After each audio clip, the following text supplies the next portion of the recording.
May 4th, 1942. Coral Sea, Pacific Theatre.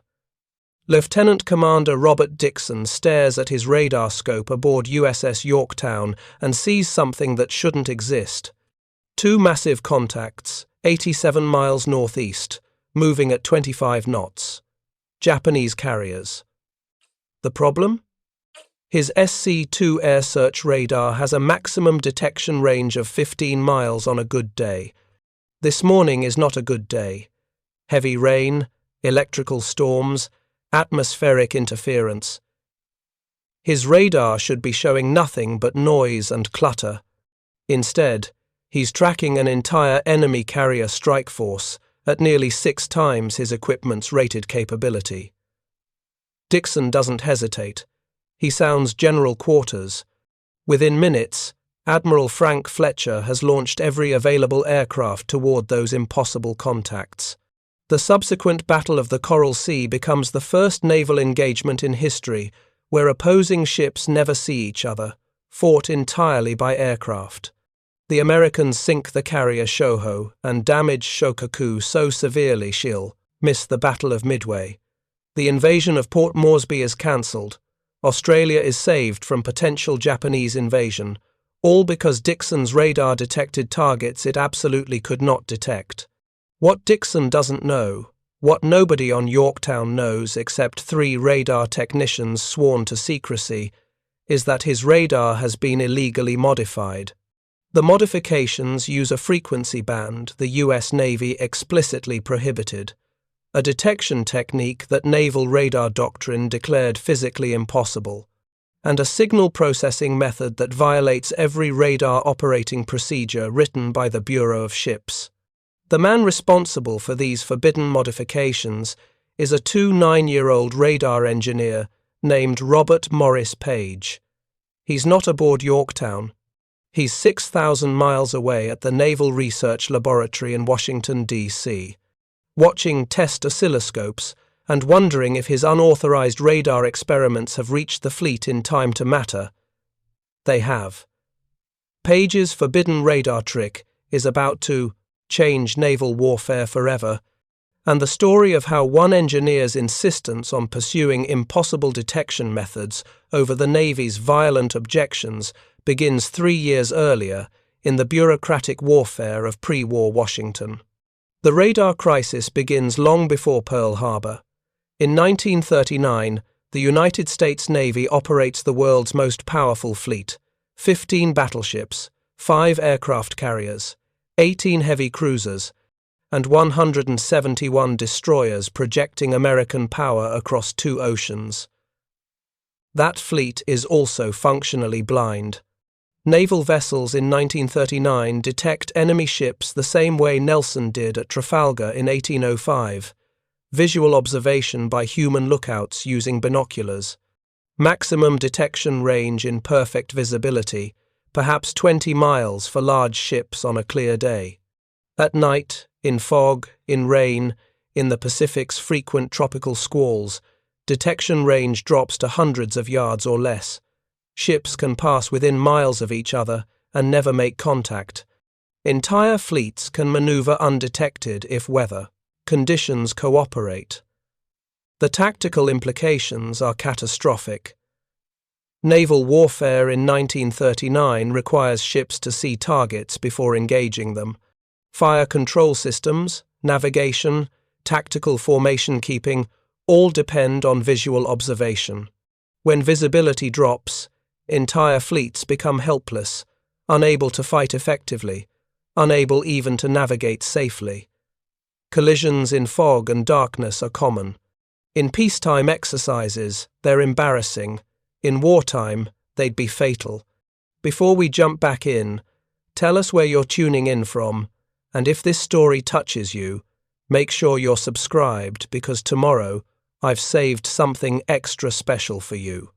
The British Royal Navy, facing the immediate threat of German naval power in 1938, has begun developing radio detection and ranging radar systems for their warships. Their early sets are primitive, temperamental, and have limited range, but they work well enough to detect surface targets beyond visual range. The British demonstrate their chain-home coastal radar system in 1937, detecting aircraft at ranges up to 100 miles. The Americans take notice. In January 1939, the U.S. Naval Research Laboratory in Washington, D.C., receives urgent funding to accelerate radar development. The project officer assigned is Robert Morris Page, a young electrical engineer who joined NRL in 1935 after earning his degree from George Washington University. Page is brilliant, methodical, and possesses an intuitive understanding of electromagnetic wave propagation that his colleagues find almost uncanny. He looks at a radar problem and somehow sees solutions that nobody else recognizes. Page examines the British radar designs and immediately identifies their fundamental limitation. They're using long wavelength frequencies, 10 to 15 meters, because that's what conventional radio engineering wisdom says will propagate reliably over ocean distances. The problem is that long wavelengths provide poor resolution and can't detect small targets effectively. Page proposes something radical. Use much shorter wavelengths, 1.5 meters or less, operating at frequencies above 200 megahertz. The theoretical advantages are enormous. Shorter wavelengths provide better target resolution, can detect smaller objects, and enable more compact antenna designs. The practical objections are equally enormous. Nobody knows if short wavelength radar will work reliably over ocean surfaces. Atmospheric absorption might limit range severely.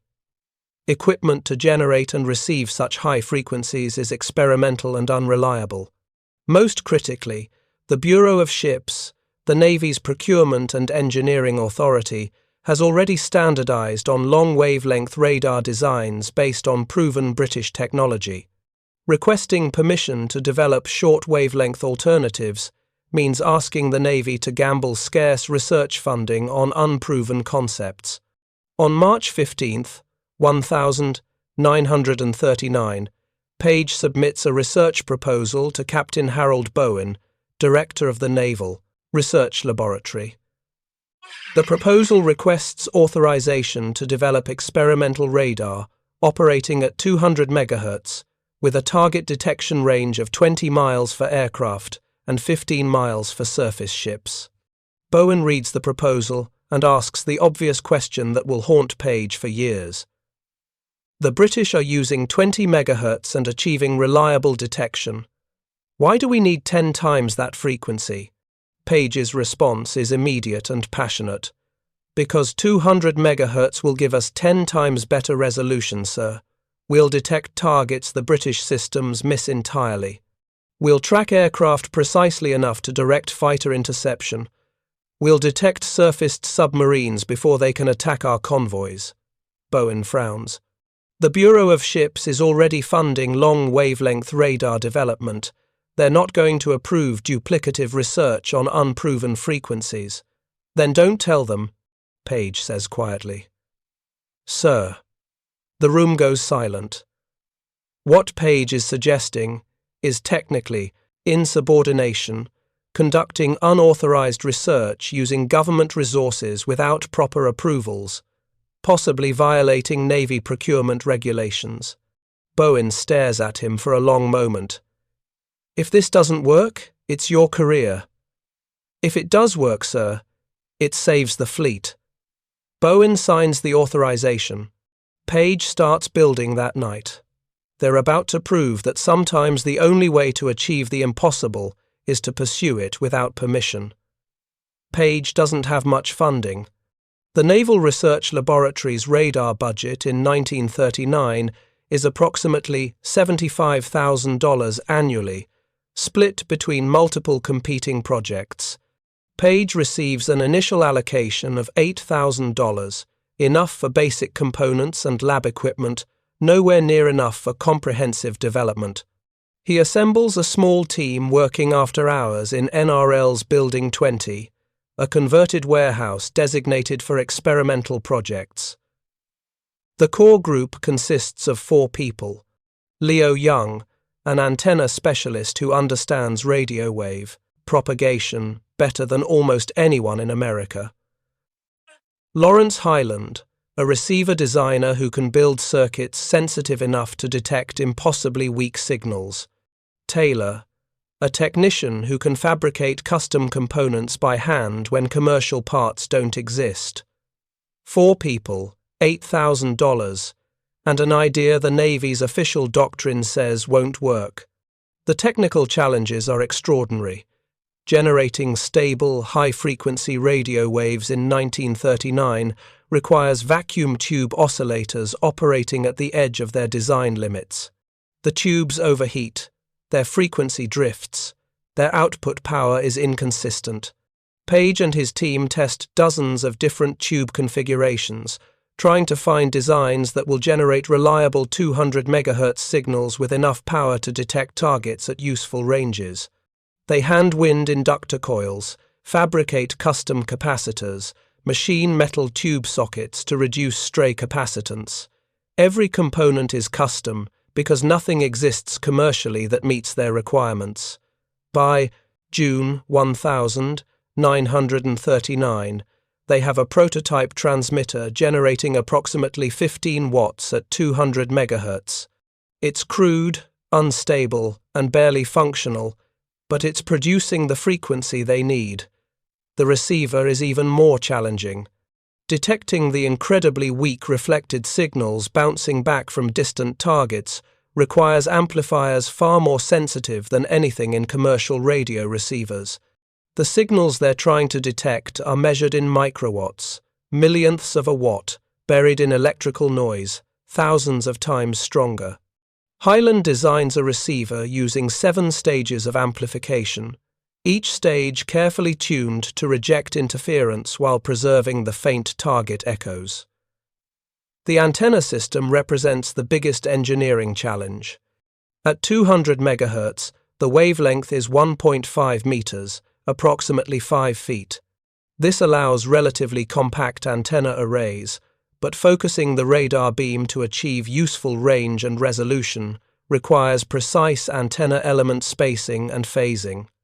Leo Young designs a parasitic array, multiple antenna elements arranged to focus electromagnetic energy into a narrow beam. The array must be rotated mechanically to scan the surrounding area. Young fabricates the rotation mechanism using modified ship steering gears, and bearings scavenged from Navy surplus equipment. It's crude, noisy, and vibrates alarmingly when rotating, but it turns the antenna array smoothly enough for testing. On August 3, 1939, they're ready for the first test. The prototype radar is installed on the roof of Building 20, overlooking the Potomac River. The transmitter powers up, its vacuum tubes glowing orange. The antenna array rotates slowly, scanning the river. Hyland watches the oscilloscope display, looking for echoes. Nothing. They adjust transmitter power, retune the receiver, modify antenna angles. Still nothing. Hours pass. The sun sets. Young suggests they might be attempting detection at too long a range. Try looking for closer targets. Page agrees. They reduce the expected detection range from 15 miles to 5 miles and scan again.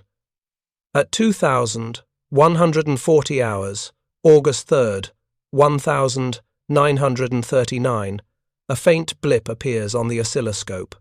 It's weak, barely distinguishable from background noise, but it's there.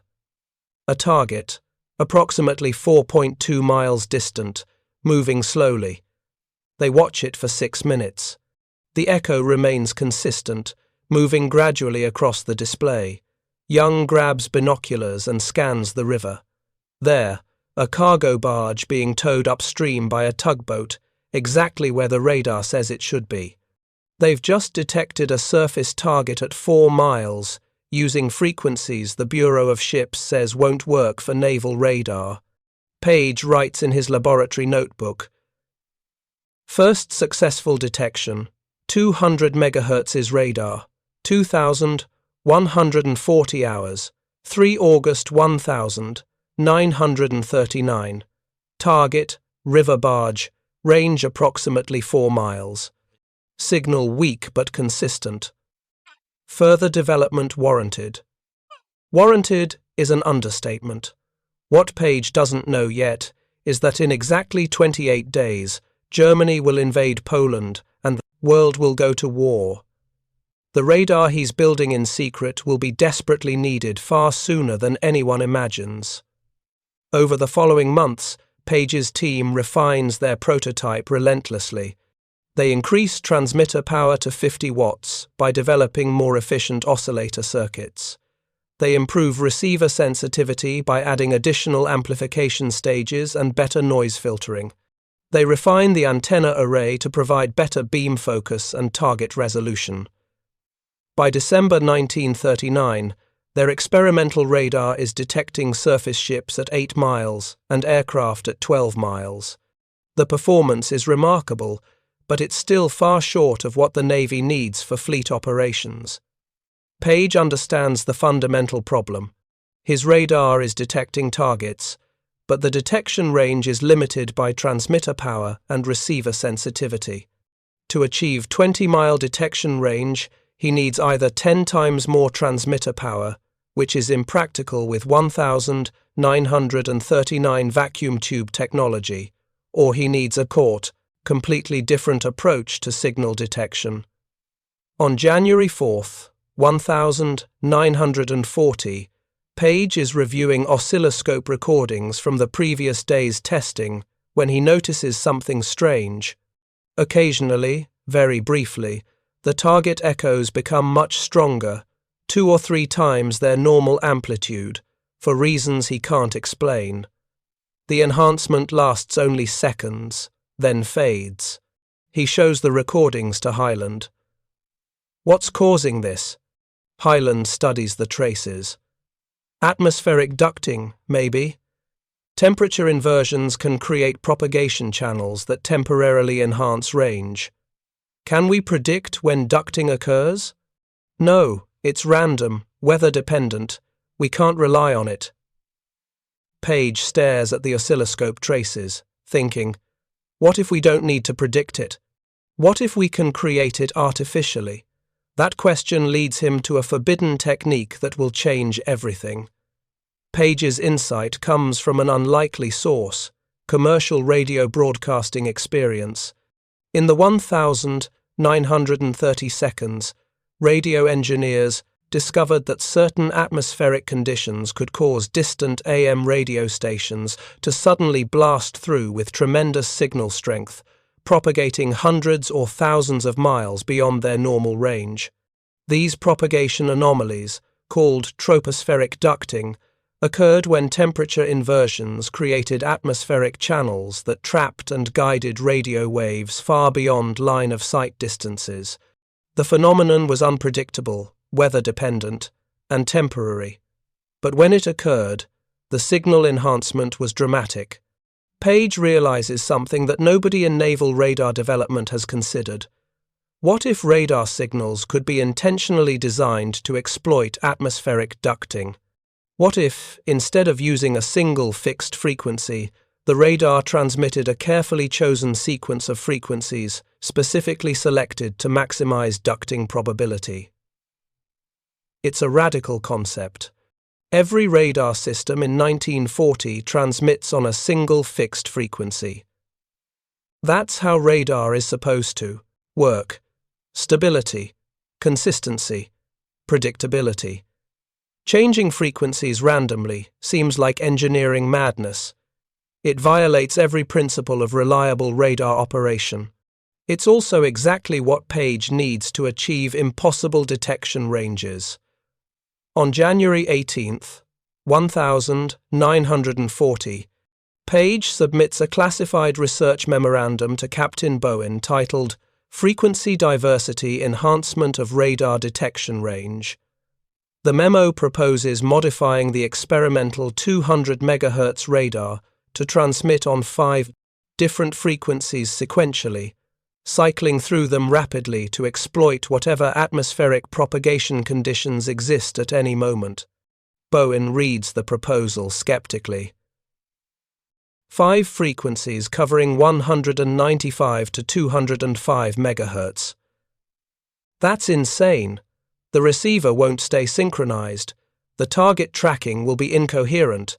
The display will be unusable. Page nods. Unless we develop automatic frequency, tracking and signal integration. Combine the returns from all 5 frequencies into a single enhanced target display. That would require computing capability we don't have. We can do it with analog circuits, sir. Vacuum tube integrators, synchronized switching. Bowen sets down the memo. Page. The Bureau of Ships is never going to approve this. This violates every radar operating doctrine they've written. You're proposing a radar that intentionally destabilizes its own frequency, something we've spent years trying to prevent.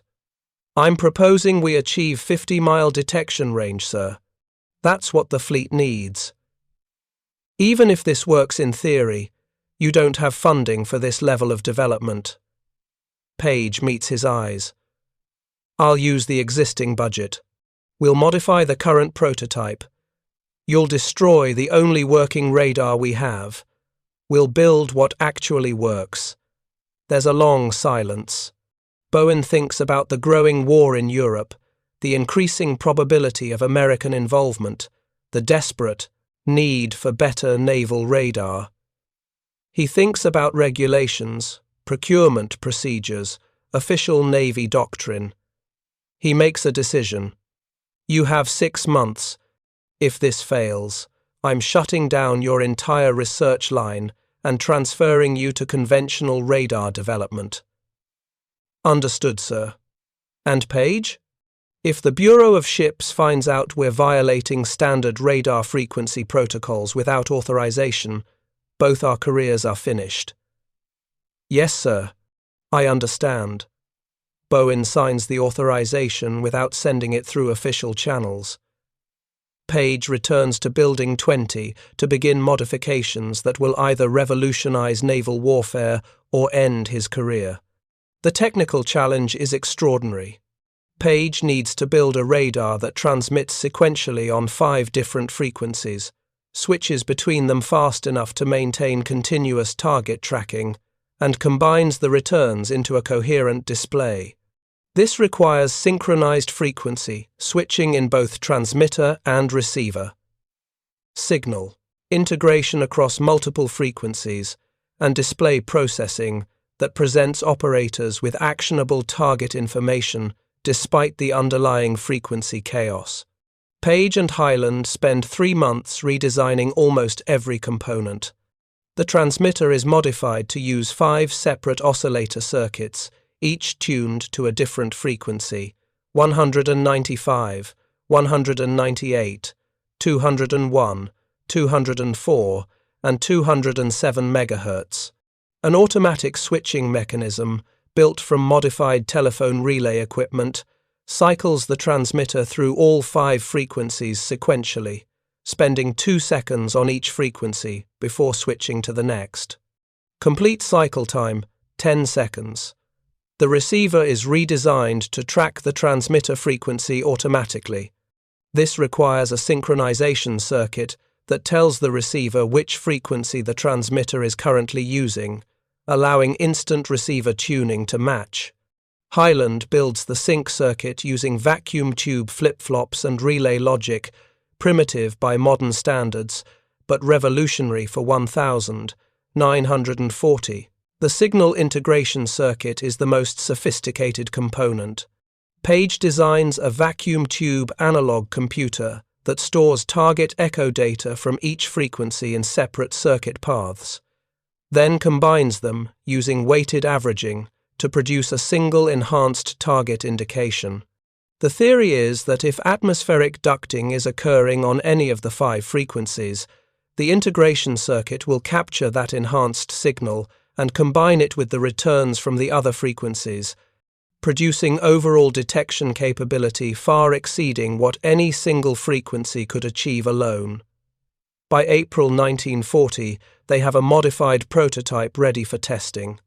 The radar now occupies 3 equipment racks, fills an entire room, requires 2,000 watts of electrical power, and is temperamental to the point of requiring constant adjustment.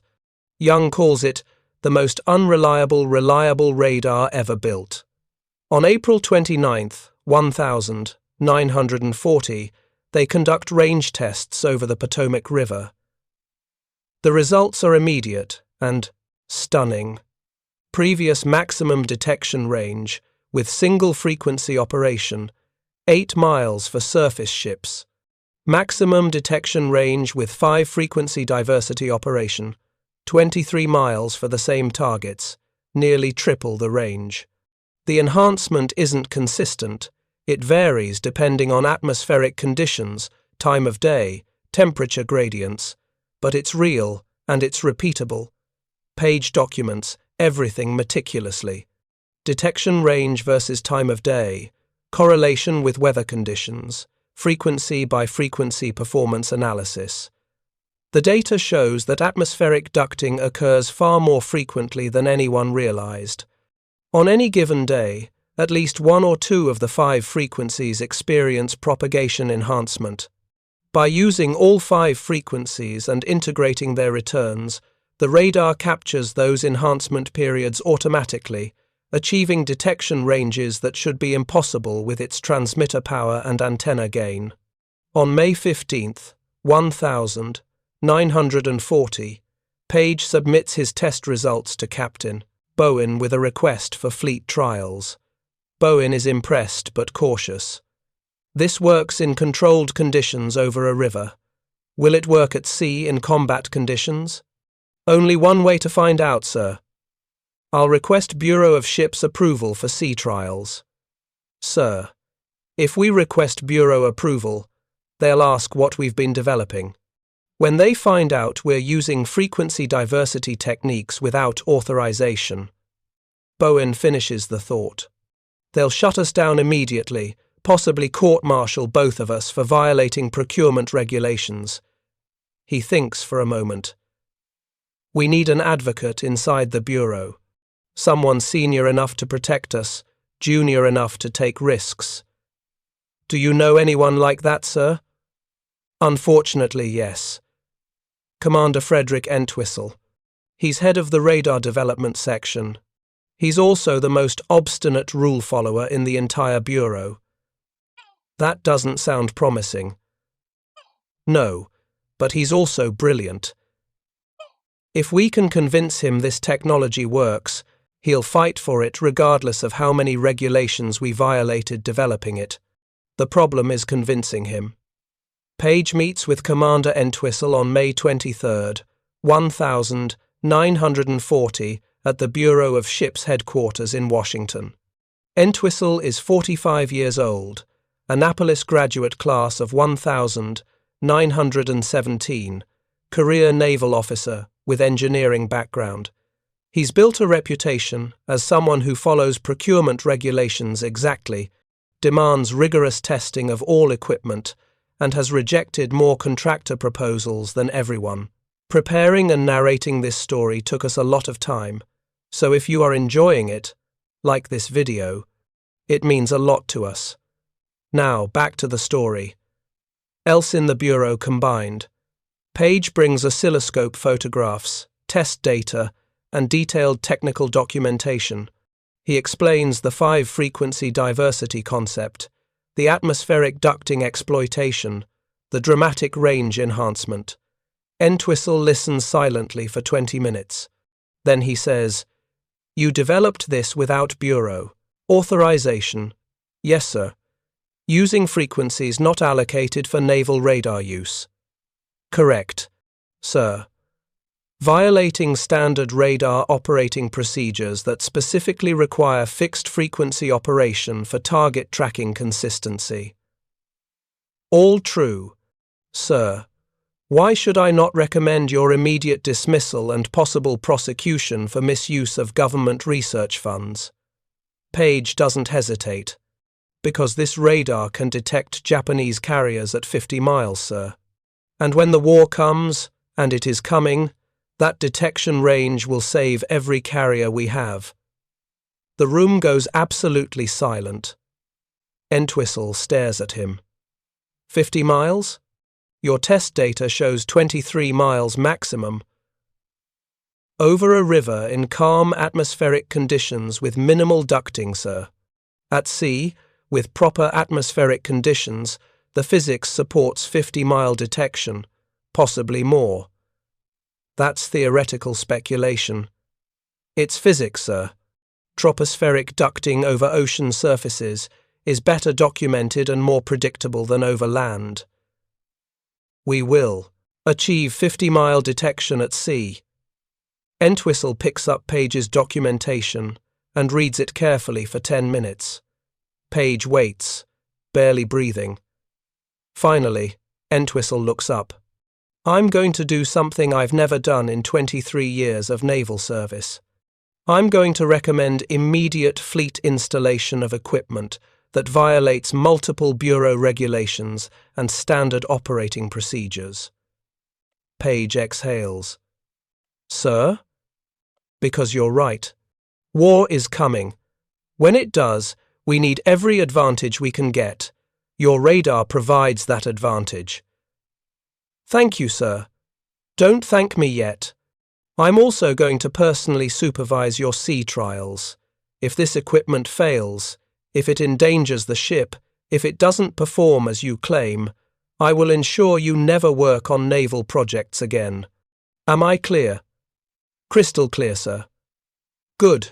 We install on USS Texas for initial trials. You have 3 weeks to prepare your equipment for shipboard installation. Entwistle stands. And Page, next time you want to violate Navy regulations to develop revolutionary technology, get authorization first. This time you got lucky. Next time you might not. Understood, sir. It won't happen again. Yes, it will, Entwistle says quietly. People like you can't help themselves. Just try to keep me informed. USS Texas, battleship BB-35, departs Norfolk Naval Base on June 17, 1940, with Page's experimental 5-frequency diversity radar installed on her main mast. The installation had been rushed, barely tested, and required Commander Entwistle to personally override 3 separate Bureau of Ships objections about installing unauthorized experimental equipment on a frontline battleship. The sea trials begin 50 miles offshore in the Atlantic. Page and his 2-person technical team, Highland and Young, operate the radar from a cramped compartment below the mainmast. The ship's regular radar operators watch skeptically. They've seen experimental equipment before. Most of it fails spectacularly at sea. The first test, target, is USS Grayson, a destroyer operating as a simulated enemy vessel. Grayson steams away from Texas at 25 knots, while the experimental radar tracks her. At 10 miles, conventional naval radar can barely maintain contact. Page's 5-frequency radar shows Grayson clearly. At 20 miles, conventional radar has lost contact entirely. Page's radar still tracks the destroyer precisely. At 30 miles, far beyond visual range, far beyond what any naval radar has ever achieved reliably, Page's system is still showing Grayson's position with acceptable accuracy. Commander Entwistle, observing from the radar compartment, says nothing, but Page sees him taking notes. At 35 miles, atmospheric conditions shift. Temperature inversion creates a tropospheric duct. Suddenly, one of Page's 5 frequencies, 204 MHz, begins receiving dramatically enhanced returns. The radar's integration circuit automatically weights this enhanced signal, combining it with the weaker returns from the other 4 frequencies. The display brightens. Grayson appears on the scope as clearly as if she were 10 miles away, not 35. Entwistle leans forward. How far? Page checks the range scale. 35.7 miles, sir. And we're getting bearing accuracy within 2 degrees. Impossible. Atmospheric ducting on 204 megahertz, sir. Exactly what we predicted. They track Grayson to 42 miles before she turns back toward Texas. Conventional radar never reacquires her. Page's experimental system tracks her throughout the entire run. That evening, in Texas's wardroom, Entwistle writes his official report. Page watches nervously. Everything depends on what Entwistle writes. If he reports the radar as unreliable or experimental, further development will be cancelled. If he reports it as successful, fleet installation might proceed. Entwistle finishes writing and hands the report to Page. Read it. Make sure I haven't made any technical errors. Page reads. The report is 3 pages of detailed technical analysis, concluding with one devastating paragraph. The experimental 5-frequency diversity radar demonstrates detection capabilities exceeding all current naval radar systems by factors of 2 to 3. Maximum demonstrated range of 42 nautical miles against destroyer-sized targets represents revolutionary improvement in fleet air defense and surface warfare capability. Immediate production and fleet installation is recommended, despite equipment's violation of standard radar operating procedures. National security implications outweigh regulatory concerns. Page looks up. Sir, this report will end your career if Bureau leadership disagrees. I know, Entwistle says calmly. It will also save lives when the shooting starts. Some things matter more than careers. He signs the report. Besides, in 6 months they'll either court-martial both of us or give us medals. Nothing in between. He's right about the timeline but wrong about the outcome. They're about to get something far more valuable than medals. They're about to get proof that impossible detection ranges can win battles. The bureaucratic warfare over Page's radar begins immediately.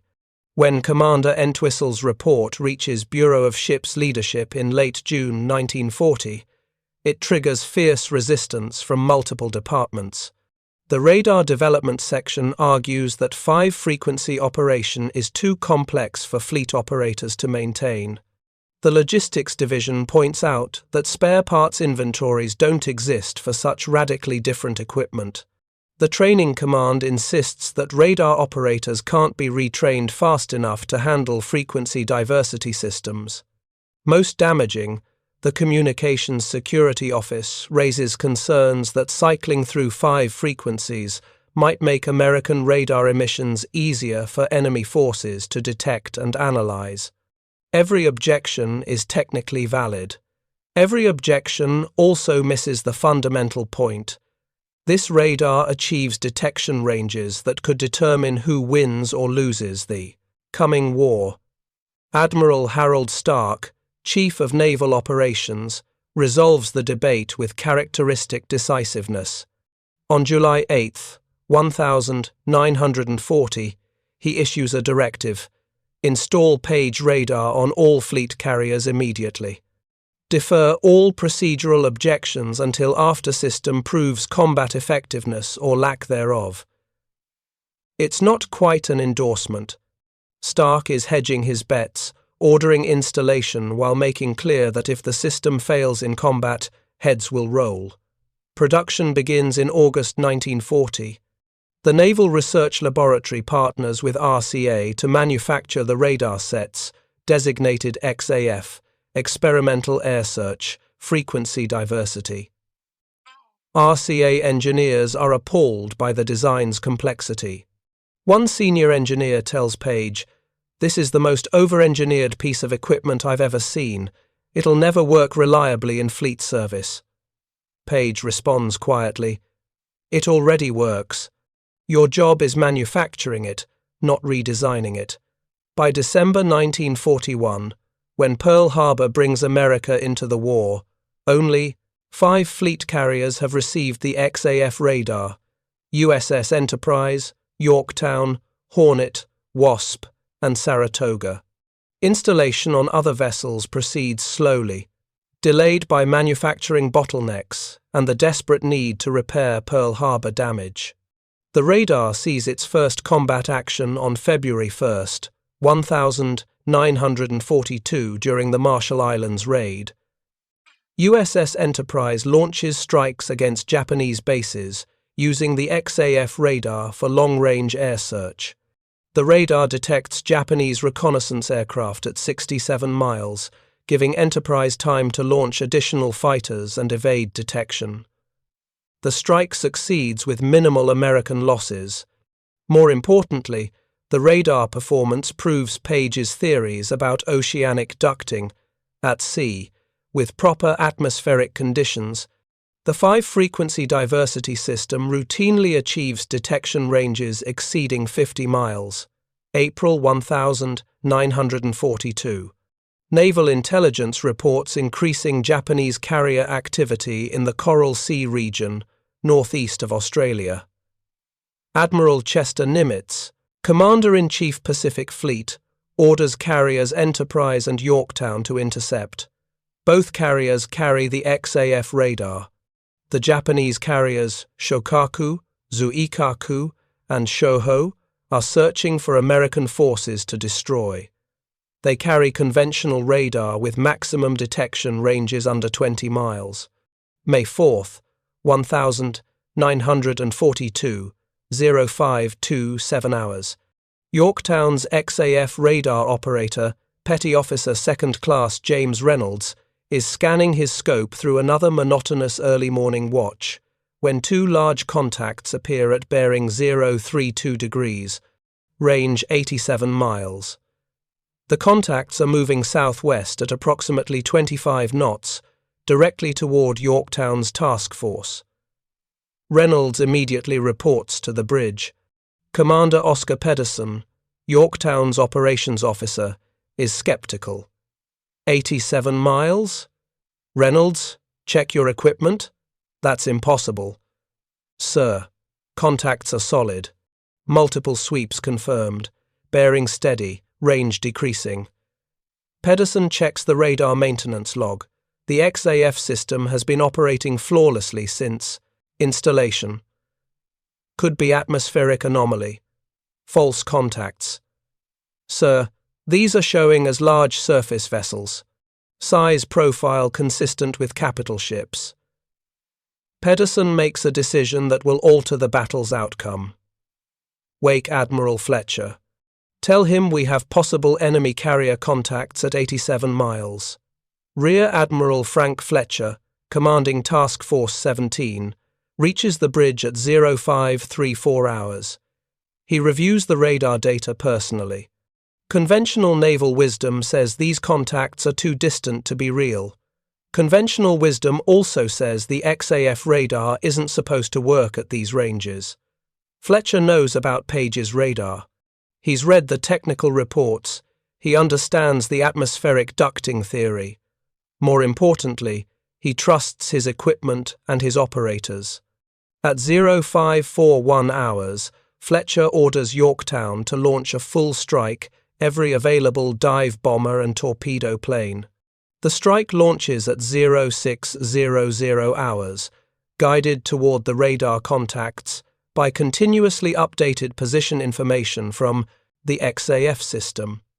The Japanese carrier Shoho, operating with minimal air search capability and no long-range radar, has no warning of the approaching American aircraft until they're 20 miles away, far too late to launch adequate fighter defense.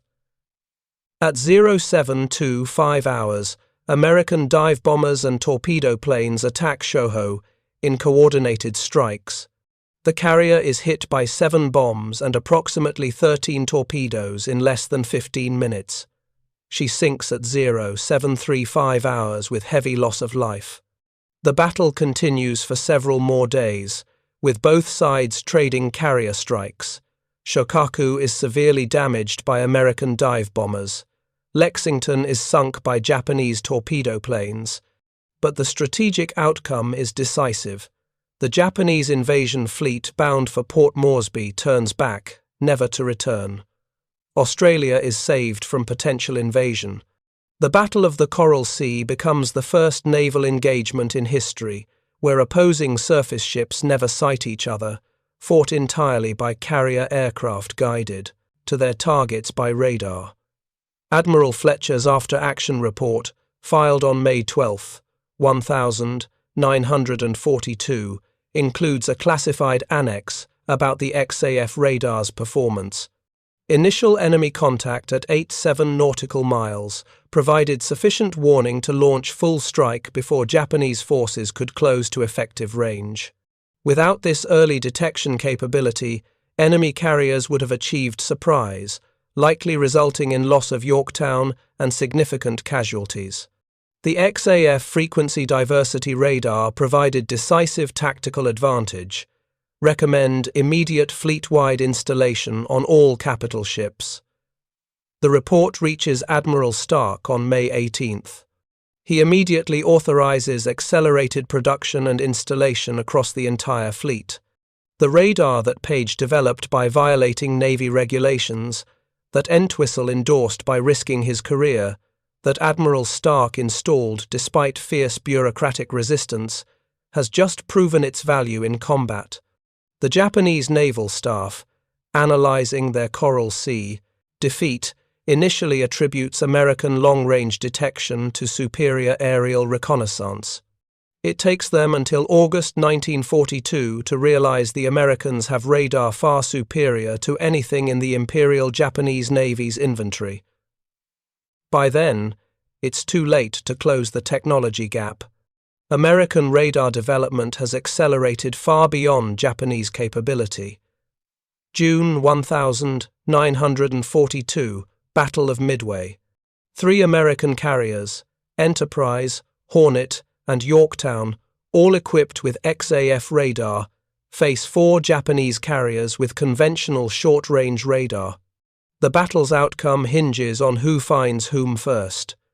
On June 4th, at 0552 hours, Enterprise's XAF radar detects the Japanese carrier strike force at 93 miles. The detection gives Admiral Raymond Spruance time to launch his strike aircraft before the Japanese can locate the American carriers. The subsequent battle destroys all 4 Japanese carriers, Akagi, Kaga, Soryu, and Hiryu, while costing the Americans only Yorktown, already damaged at Coral Sea. Midway breaks Japanese naval offensive capability permanently. Again, initial detection by XAF radar proves decisive. The Japanese never recover from losing 4 fleet carriers in a single day. Robert Morris Page receives no public recognition for Coral Sea or Midway. The XAF radar remains highly classified throughout the war. Even the radar operators using it don't know who designed it or why it works better than other radars. Page continues working at the Naval Research Laboratory, developing improved radar systems, training operators, solving technical problems that arise in fleet service. On November 15, 1942, Page is summoned to Admiral Stark's office in Washington. He has no idea why. When he arrives, he finds Admiral Stark, Commander Entwistle, and Captain Bowen waiting. Stark gestures to a chair. "Sit down, Page." "Yes, sir." Stark opens a folder containing multiple documents. "I've been reviewing after-action reports from Coral Sea and Midway. Your radar was mentioned 37 times. Do you know what the operational commanders say about it?" "No, sir. They say it's the single most important tactical advantage the fleet possesses. They say it provides warning time that saves ships and lives. They say every capital ship in the Navy should have it." Page says nothing. "They're right," Stark continues. "Your radar, the one you developed by violating half the regulations in the Bureau of Ships Handbook, has proven to be exactly what you promised. 50-mile detection, atmospheric ducting exploitation, combat effectiveness that exceeds every other radar system in any navy worldwide. Thank you, sir.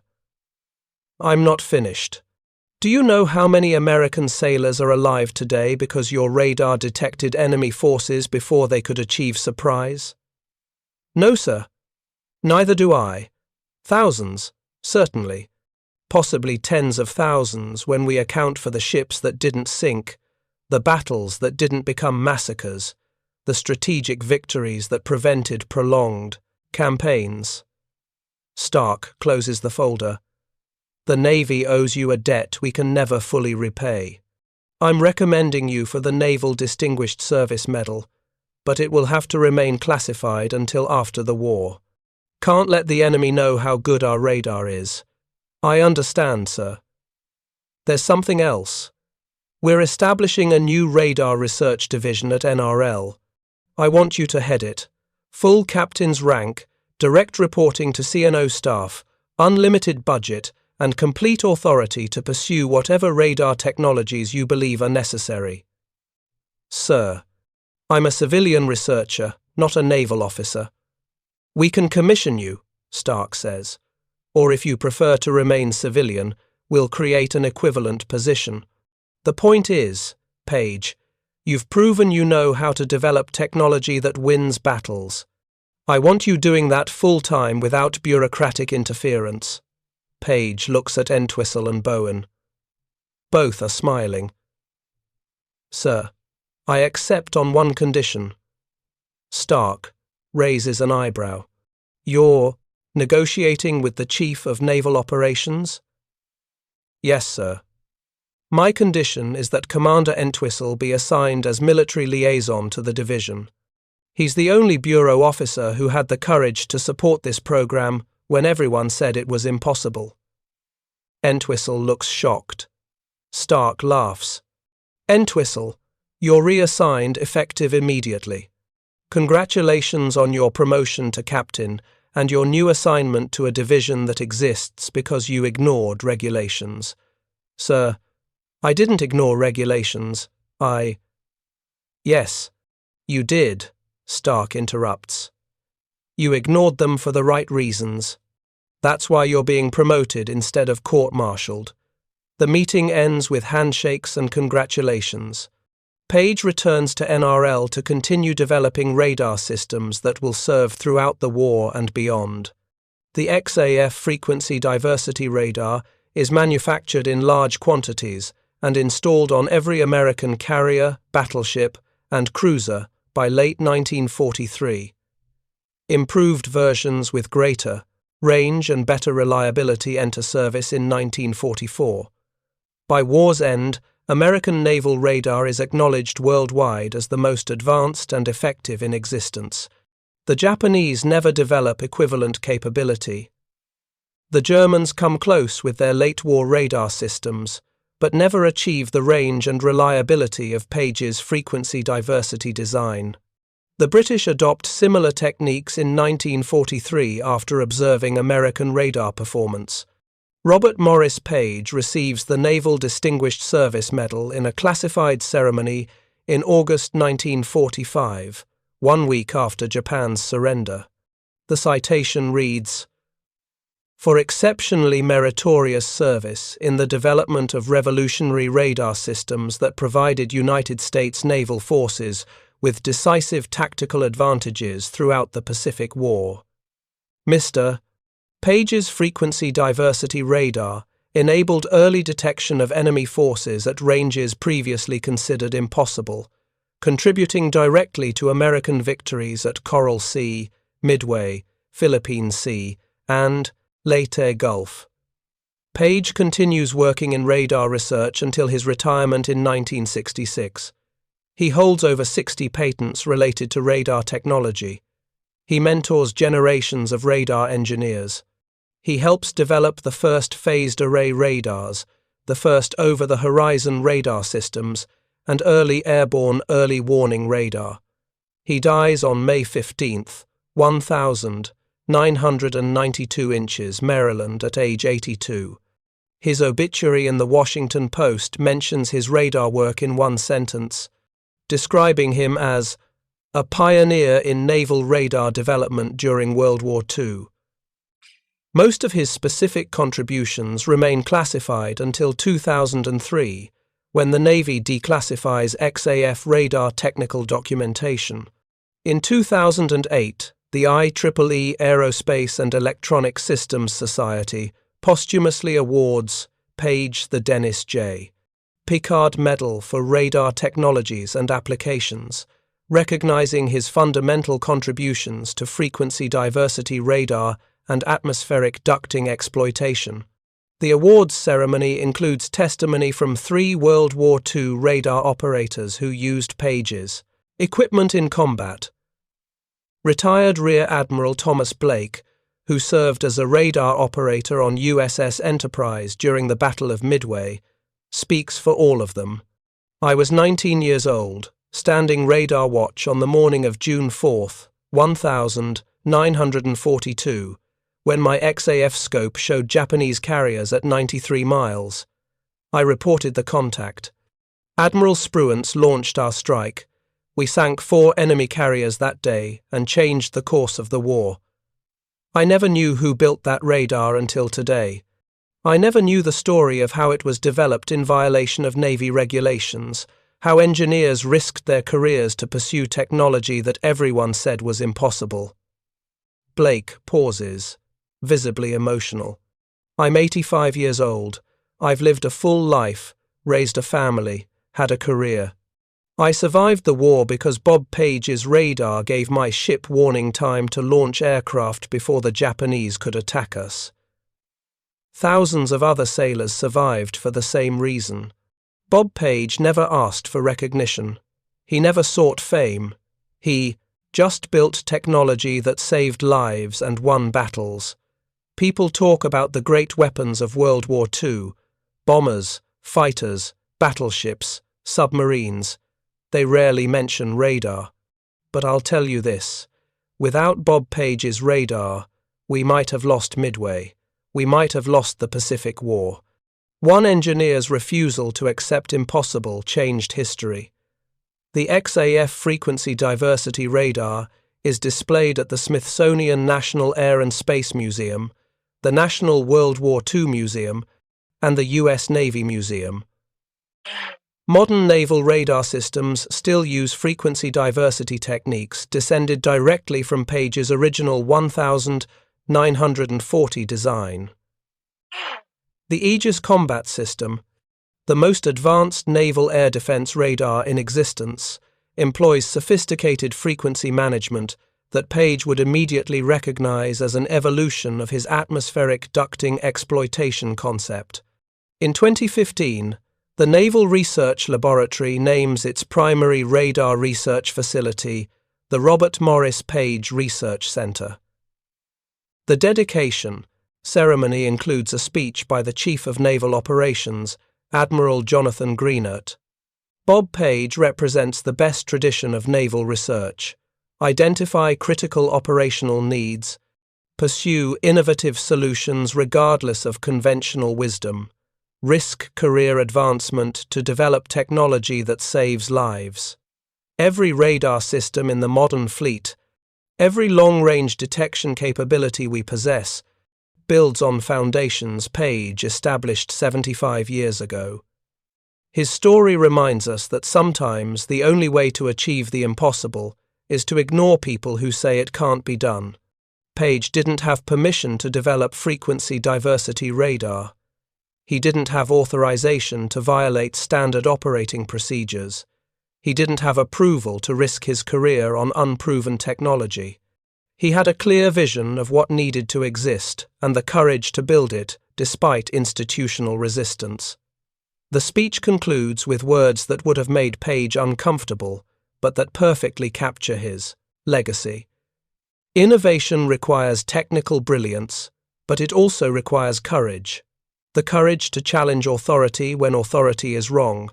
The courage to pursue ideas everyone says are impossible. The courage to risk everything on the belief that better solutions exist if someone is brave enough to find them. Bob Page, had that courage. Because of his courage, because of his refusal to accept that 87-mile radar detection was impossible, thousands of sailors came home from the Pacific War who otherwise would have died. That's not just engineering excellence, that's heroism. Today, more than 80 years after that first experimental detection over the Potomac River, we still benefit from Page's forbidden radar trick. Every naval vessel in the U.S. fleet carries descendants of his frequency diversity design. Every long-range detection, every early warning that prevents surprise attack, every tactical advantage gained through superior radar, builds on principles Page established by refusing to accept impossible. The story of the XAF radar reminds us that the greatest innovations often come from people who break rules for the right reasons, who challenge conventional wisdom backed by solid physics, and who risk their careers to build what needs to exist rather than what's officially authorized. Robert Morris Page never sought fame. He never wanted recognition. He just wanted to build radar that would save sailors' lives and help win the war. He succeeded beyond anyone's imagination, and the world is better for his courage. Sometimes the only way to detect the impossible is to ignore everyone who says detection is impossible and build the equipment that proves them wrong.